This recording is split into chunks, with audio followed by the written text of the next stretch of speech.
episode 3 of Comics and Us. I'm TJ. And I'm Chris. And I'm Lumpy. And this is the review show that reviews comics chronologically, kind of. So, we're on Detective Comics number 28. This is our third episode as we continue on with our little Batman adventure here. As Detective Comics number 28 was made in June 1939 because they were released monthly. I don't think we ever said that before. It is 6 pages. And this one, the title's not actually on the comic itself, but right. I looked it up, and the title apparently is Frenchy Blake's Jewel Gang. So wow, I didn't know that, and it isn't listed. It doesn't say that. It's funny because the other website I looked up, it says that the title's name is Justice, and I don't know where they got that from at all.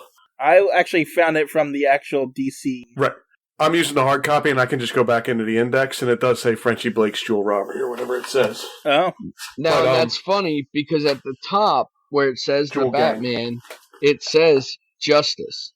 Yeah, that's what's weird. It says, wait, no, not on mine it doesn't. Yeah, not on mine it doesn't. But on the website that I used to look up like the characters and stuff, it does say Justice on it for some reason. Turn to the first page, where it says The Batman by Robert King. Above Robert's name, it says Justice in the 2 scales. I'm pretty sure they all say that. Oh, I see. I didn't see the Justice. I just saw the scales. Oh, no. Well, I thought that was just a logo. You're right. It is It does say Justice. It says Justice, and it's not in the first one that way. No, it's not. I just went back and looked. It's not. Huh, that's weird. So that might be where they get the name Justice for this, even though they must have retitled it as. Yeah, maybe they did retitle it. Frenchy Blake's what? Jewel Gang? Yeah, Frenchy Blake's Jewel Gang, yep. Yeah. Anyway, the cover of this one, we're going to do all the covers, because why not? Because they're cool anyway. Yeah. The cover on this one is pretty bland, honestly, though. It's just a couple of cops arresting what I'm guessing are jewel thieves, or bank robbers. I assume... I'm sorry. In the 30s, they must have used really, a lot of color, because who wears an orange suit and a green suit? Especially to rob a bank. Yeah, to rob a bank in, right, exactly. You're being a little obvious there. You're not even wearing a mask or anything. I mean, I guess it was harder to identify people back then. It's not like they're putting a bullet in that on television. Not true. You know? I guess I don't know. When was television created? Wasn't there TV in the 30s? I'm not thinking in every house, but maybe. That's true, too. There was definitely black and white TV. I don't know if there was color TV. Yeah, no, there's that. You're right. Probably not in every house, though. They're probably expensive as hell. Right. If you stall, I'll look it up. Wow. Electronic television was first successfully demonstrated in San Francisco on September 7th, 1927. Wow. I mean, it makes sense because movies were in the early 1900s, I think. Silent movies and things like that, yeah. So, I mean, they had the projection. They had to figure out how to actually broadcast, I guess. Right. Anyway. So, this one's a pretty short one. It's only 7 pages, I think is what I said. No, 6 pages, actually. And it's about jewels again. Yeah. There's a string of jewel thefts, I think, going on here. Yes, $100,000 jewel robbery. Jewel spelled Jool.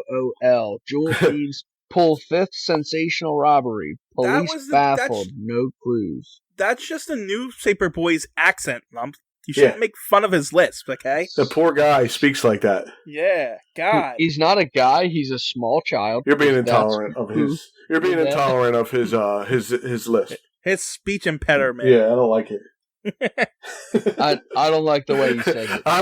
Honestly, I do like when they try to put somebody's accent into the type of the in the bubble. Because it's fun. It does look funny. Jewel, Jool.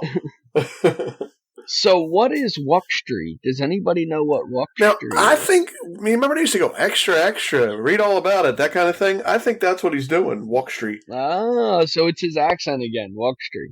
I don't know, though. It's possible, because it says Wuxtree and then it says Wuxtree at the end. Maybe that's the name of the paper? I don't know. When I look up apparently they used to say Wuxtree, read all about it. Huh. Wow. And that in an extra word is the meaning of Wuxtree. I don't know. Well, anyway. Interesting. Bruce Wayne gets a call about jewel thieves, so he goes and fights some jewel thieves on top of a roof, where he kills one and throws them off the roof. And why is Bruce Wayne getting a call about jewel thieves? I'm just curious. I'm not sure what was going on there. He dials a number and then disguises his voice and speaks. Oh, he disguises his voice. Bruce Wayne calls Gimpy. The stool pigeon. Yeah. Okay. He pretends to be Commissioner Gordon. Right. To get the information on the Jewel Gang. Right. So, just to be frank, we read these back to back, so we're forgetting some story details. Right. Don't worry. We'll work through it. If not, you can come on and yell at us when we get our social media running. So. Yes, we like that. Yeah. So, Batman hides behind a chimney. That was my first note for this. Batman is hiding behind a chimney. And does he know they're going to go up on the roof? Is this just, do people in the 30s just always do a crime and then run to the roof? Is that what they do? I guess. I'm a little bit confused, too. Did the guys sit down while he's hiding behind the thing? Or is that just their backs? Is that just their backs behind the wall that's underneath of the chimney? Maybe it almost looks like they're sitting there. I think it's a lower roof because it looks like he jumps down onto them. You know, what's even more confusing about this is why, you're right, why are they running to the roof? Because they explained the cops didn't take notice of this until the body fell and hit the ground below. Right. No, but they weren't running from anybody. They must do a jewel heist, go up on the roof, run roof to roof to roof, go back down and go out. That must be what they do. But not really, because they will go in excruciating detail about Batman's rope and how he jumps from rope to roof to roof because they're so far away with his little rope. That's true. Like excruciating detail. He jumps, he pulls out his strong silk rope. Yeah.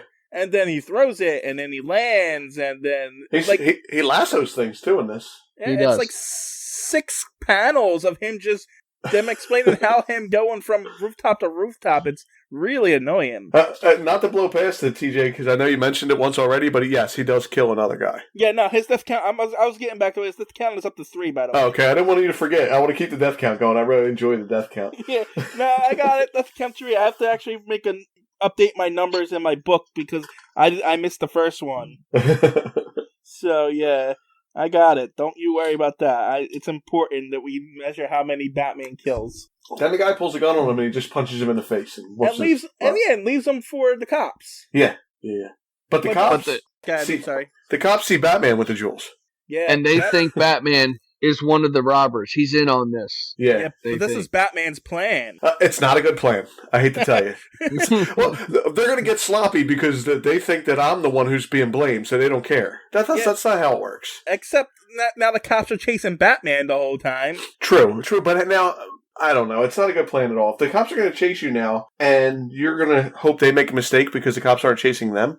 How does he know where their hideout is? I'm not sure about that either. I just realized his whole plan falls. What's the hell's the word? Dependent on the fact that he knows where these guys are and who's behind it. Why didn't he just call the cops and say, "Hey, all the bad guys are here with all these jewels"? True. Yeah. And all of a sudden, he's hanging outside their window, listening. Yeah. Wow. He pretty much swings from the rooftop to their hideout. It's but like he swings for like a long enough for him to print a newspaper in between. Yeah, that's true too. It does say next day, but like the buildings are pink. Like so it's a pink building, and then it's a pink building when he's hanging in front of their window. Yeah, maybe he went back to that specific roof because he knew that's where they were. Maybe they were doing a jewel heist in a building they live in. Maybe they were stealing. Maybe they were stealing their own jewels. Stealing their neighbor's jewels. The neighbor in the penthouse, that's how they went up on the roof, and then they just climbed back down in their own window. Then he gets changed in a phone booth. Oh, isn't that what that says? Where? After he fights the goons, he gets out, goes to the phone booth, and then gets in his car. His red, stupid car. If you notice about the car, it gets more phallic each time they show it, too. Well, on the website I go to for information, the first car was just listed as Batman's car. This one is listed as Batman's sports coupe. That's what it's listed as this time. Yeah, so it keeps getting longer, the edge of it. It's getting more phallic with each and every comic. Yeah. So this is what evolves into the Batmobile. Eventually, I guess. Eventually it does. I guess. TJ, I do not see this phone booth anywhere. You don't see it? No. He's at a window that kind of looks like a phone booth. The Batman leaves as he entered by rope. Then it says he enters his car and speeds away to finish the business at hand. TJ, I think you're reading Superman. I might be. No, there's a panel of him on the phone, and the next panel, he's walking... You're reading it online. It's a window. Because inside that, what looks like a phone booth, he's hanging outside a window and there's a guy in there. Okay. To be fair, though, the panel I'm looking at is really washed out. Yeah, that's probably why. Okay. I was getting nervous. I'm like, a phone booth too? Yeah, that's why I'm like, I do not see anything that says that or looks like it. Yeah. That's why there's three of us, so we can call each other out. Yep. That's why I brought it up. I thought that was weird. Yeah, that would have been cool. Or copyright infringement. Well, anyway, good. Yeah, he is on the phone, but I don't know how he gets on the phone, because he punches a guy, then he's on the phone. He must use the guy's phone. Oh, no, it says then he crosses the room and phones. Yeah, he runs over and uses the guy's phone. Excuse me, can I use your phone for a minute? Do I have to dial 9? Yeah, I know. Back then, you had to call the operator, right? Yeah, right. Operator, give me 3327, please. So then it goes to the next one. After he drives off, he's at the apartment of Frenchy Blake. What's funny, he drives to this guy's apartment, then knocks on the door. And how does he know where this guy's apartment is again? Yeah, how does he know where the apartment is? But he's knocking on the door. Every other place, he just crashes through a window. Yeah. But this time he decides, I'm going to go knock on the door. And after he knocks on the door, it looks like he stands outside and goes, boo. And his hands are up in the air. And the other crazy thing is, now this is like a 20-story building where he is in this guy's apartment or wherever he gets. Frenchy Blake is at the top of this like 20-story building. His apartment is at the top. Right. And he throws him out the window, but he doesn't kill this guy. Yeah, I was wondering where you were going with that, Lump. You just said he's at the top of a building. Well, I'm looking at all the stuff, so all of a sudden he goes from being in like these lower buildings that he can jump from, and now into this book, these buildings are all huge skyscrapers. But in the comic before, they were all these kind of like 2-story houses. The guy that he kills, he throws him off a roof of his 2-story house. It's not all of a sudden now he's in the giant city. Well, listen, if he's going to tie a rope around a guy and throw him out of the window, it better be a high window. It's a high window. It is very high up. And he apparently can latch his rope to the sky, according to the cover of the first issue. Yes. Oh, yeah. Well, I remember as a kid watching the old Spider-Man cartoons, and he would shoot his web up into the sky and swing above the rooftops all the time. Yes. Yeah. Yes, he can. So, he throws this guy out the window and catches him with he ties the rope around his waist. Yeah. So, that guy's actually dead. They did a whole comic book with Gwen Stacy in Spider-Man where she got her spine broken from this exact thing. Right. Well, maybe he lowered him down slowly. I doubt it. Not this Batman. And not after he threw him out the window first. Yeah. Not this Batman. And then he pulls him back up and forces a confession out of him. Right. That is not going to hold up in any court because you forced the confession out.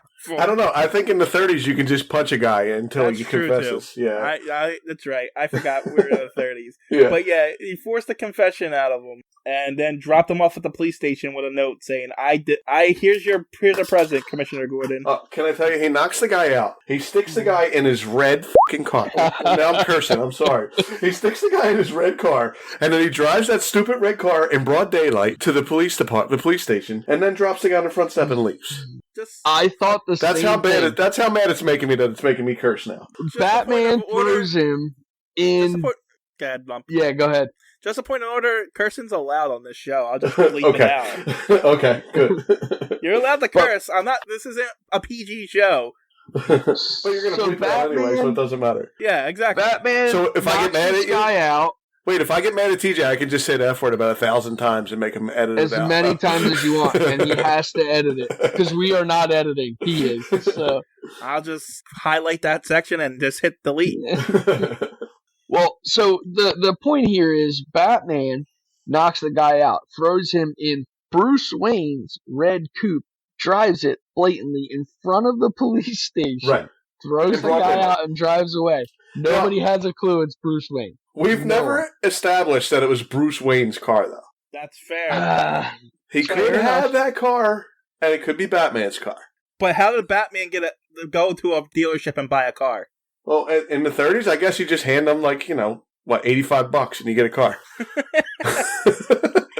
But $85 is a lot of money in the 30s. Yeah, that's what I mean. You hand them $85, you get a car. You don't have to. They don't ask you no questions. You drive away. No, because I still think they had driver licenses and registrations back then.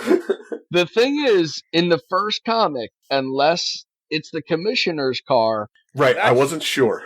That's which true. One. They drive in a red coupe to the Lambert residence. Maybe Bruce Wayne is stealing the commissioner's car every time he needs to go somewhere. It says the commissioner and Bruce Wayne speed towards the Lambert residence in the first issue. You're right, and it's clearly that red coupe. Yeah, but it doesn't look the same now. Now it's like a Rolls Royce almost. Yeah, you're right. It's a little more snub nosed than the original.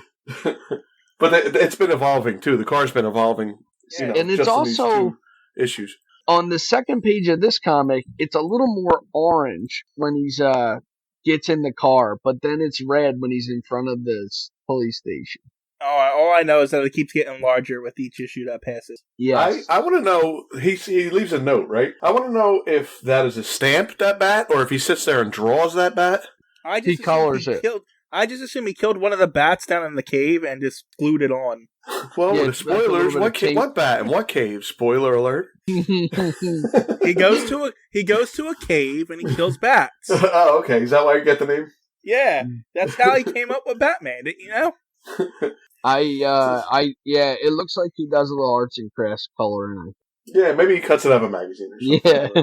You're just assuming that's a bat. Maybe it's like a blob, of ink blob or something. It's a finger, like his finger rubbed against it. Yeah. It look like that. I don't know. I think I see it again in the next couple comics. It says, I remain and then it's the picture. Yeah, the bat. The bat. The ink blob. That would make better if they started calling him the ink blob. The ink blob's fighting crime. This guy dresses as a bat, but calls himself the ink blob. That's how he signs everything. Man. Don't miss the further intriguing adventures, it says after that. That's it for this one, though. Yeah, there's not much left on this one. That's it. But this one was going to always be short. Right. Anything, what did you guys think of it? Good. It was good. I think the first one was better. I mean, number 27 was better, but this was really good still. I liked it a lot. I still enjoyed it. I'll give you a quick rundown of the characters. Batman and Commissioner Gordon, who already appeared. And then we had Frenchy Blake, Gloves, Ricky, Slick, Gimpy, and Kelly, who never appear again. That's their only appearances. So. That's because he killed them all. Yeah, he kills everybody. That's why we don't get any more appearances, because he just kills everybody. Hey, did you guys notice that at the end of both comics, they don't write finish. They write finis. Finis. Yeah, I see that. On both comics, they did it. It's fancy. I think it's fancy. Maybe it's French. Maybe it is. French Batman. Maybe Gotham City really takes place in Paris. Maybe it was originally in some little town with 2-story buildings, and he moved to Paris in these giant buildings. Maybe, or maybe the buildings are just growing. They got growth hormones or something. They must have for this one. This one also says the items introduced in this one were a bat rope. And I don't know why it lists a gun, because Batman didn't have a gun. Yeah, I don't know about the gun. No. And I also don't feel like that was the bat rope. It was just a silk rope that he found somewhere. It was a silk rope. They had to note it there because they went into excruciating detail of how he used it. True. There was like 8 panels. Yeah. Yeah. So the whole story was 20 panels, and 9 of them was him swinging on that rope, and they were explaining the rope. So it was ridiculous. It is a very strong silk rope. That is one thing I do know. Yeah. Silk slippery. I wouldn't use silk if I was going to swing on something. Like, I don't even like silk sheets on my bed. I feel like I'm going to slide out of it. Yeah, no, they're not good. Right, so why would you use silk rope? Maybe it's super strong. Maybe. I would have used spiderweb. I would have took spiderweb and made a rope out of spiderweb if I was going to get it. He's a Batman. He's Bruce Wayne. He has to weigh at least 180 pounds. A rope's going to break swinging from rooftop to rooftop. True. How tall is Bruce Wayne? Oh, he's got to be 6 feet at least. You would think, right? Yeah, at least. There's no way they would make him short. How come there's no short, fat Batman? There is. Kevin Smith. He does a podcast called Fat Man on Batman. That's what he does. Yeah. What's funny about that, though, he's not even fat anymore, is he? No, he's not fat at all. Bruce Wayne is 6 foot 2 inches tall. Yep, I knew it. At least 6 feet. Nice. I mean, obviously they say he's I mean, he was built. He was made in the 30s, so he's got to be tall. He's got to be handsome, and he's got to be muscular. Good job, guys. Stalling while I was looking that up too. Thanks. What? Good job stalling while I was looking that up. That was pretty good. Well, he didn't even know you were looking at anything up. Oh, and he also weighs 210 pounds. Oh well, I undershot it. Yeah. But it's all muscle. I'm 5'7", 230. I'm 5'8", 230. Yeah, all muscle though. TJ, don't even tell us what you are. I honestly don't know how tall or how wet. I know that feeling when you start to get fat enough, you just stop weighing yourself completely. You're like, I'm too fat. Not me. I'm proud of it. I can't wait. I'm gonna get to 250. That's my goal. Well, see, growing up, I was like under 130 pounds growing up. So like old ladies would bump into me in the supermarket and knock me over and stuff. You know, now they go around me at least. So that's a good thing. I was 130 in high school. So yeah, me too. I'm glad I'm my size now. So. Yeah. I was always big. I was always broad and big. Yeah. So apparently we have nothing else on this because now we're talking about our own personal weights and stuff. No, that was it. It was 6 pages. That was it. We made this 25 minutes. All right. Are you waiting for my Batman joke, or are we done with that segment? Hold on. I'm going to ask every episode. You want to push anything, promote anything. If you like the sound of my voice, you can find me on the Jay and Silent Bob Minute, where we break down the Jay and Silent Bob movies 1 minute at a time. I'm not exactly sure when this is getting released, but we should be about halfway through Dogma by then. All right. And as per you, if you found this episode, you know about the other shows on here, so check them out if you're interested. All right, Uncle Chris, tell us your stupid Batman joke. Either one. All right. What position did Bruce Wayne play on his Little League team? Bat boy. Yeah, good going. That's a good one. All right, bye. Bye. Boo on that joke.